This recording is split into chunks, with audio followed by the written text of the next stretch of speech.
Hello friends, आज आपण बोलणार आहोत लंबर कॅनल सिनॉसिस.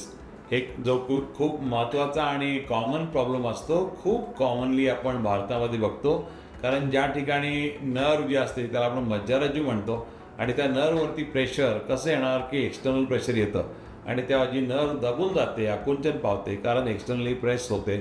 त्यावेळेस त्रास तुम्हाला कमरेतून आणि पायात जातो. चालणं होत नाही, पायात जडपणा, सुन्नपणा, मुंग्या येणे, थोडं चाललं की थांबावं लागतं. डॉक्टर आय कॅनॉट वॉक, मी थोडं चाललं की थांबावं लागतं, मला बसावं लागतं.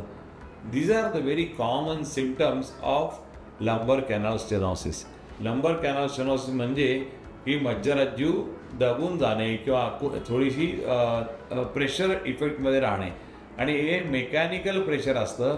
दोन टाईपचे स्टेनॉसिस खूप कॉमनली आपण बघतो, कंजनायटल आणि ॲक्वायर्ड. म्हणजे लहानपणापासून कोणाला बोनी कॅनल स्टेनॉसिस म्हणतो आपण, की ज्या ठिकाणी त्याच्या जन्मजातच छोटी झालेली असते ती एरिया ज्या ठिकाणातून मज्जारज्जू जाते.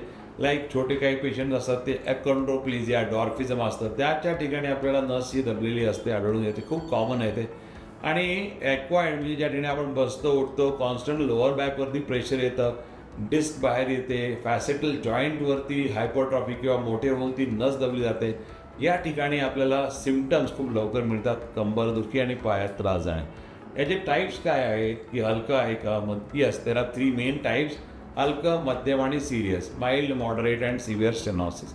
माइल्ड आणि moderate normally we can pull comfortably with medicines आणि physiotherapy. Appropriate sometimes some medicines also will help.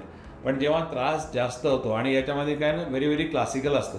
वरती जाताना तुम्हाला चढताय पायऱ्या, त्रास हा तुम्हाला, कारण यू आर बेंडिंग फॉरवर्ड, तर त्रास कमी असणार आहे. आणि जेव्हा तुम्ही यू आर क्लाइम्बिंग डाऊन, तो त्रास कमरेतून पायात जातो. हे सगळ्यात कॅरेक्टरिस्टिक आहे. इव्हन त्याला बायसिकल टेस्ट पण आपण एक करतो की सायकल चालवताना when you bend forward you can ride well. किंवा दुसरं आहे आपण की रेस्ट पेन जे म्हणतो, की आपण घरी आल्यानंतर आराम केला की पायाचा त्रास जातो. तर व्हॅस्क्युलर क्लॉडिकेशनमध्ये आराम करताना सुद्धा पाय दुखतो. तर हे 2 बेसिक इम्पॉर्टंट फॅक्टर्स आहेत.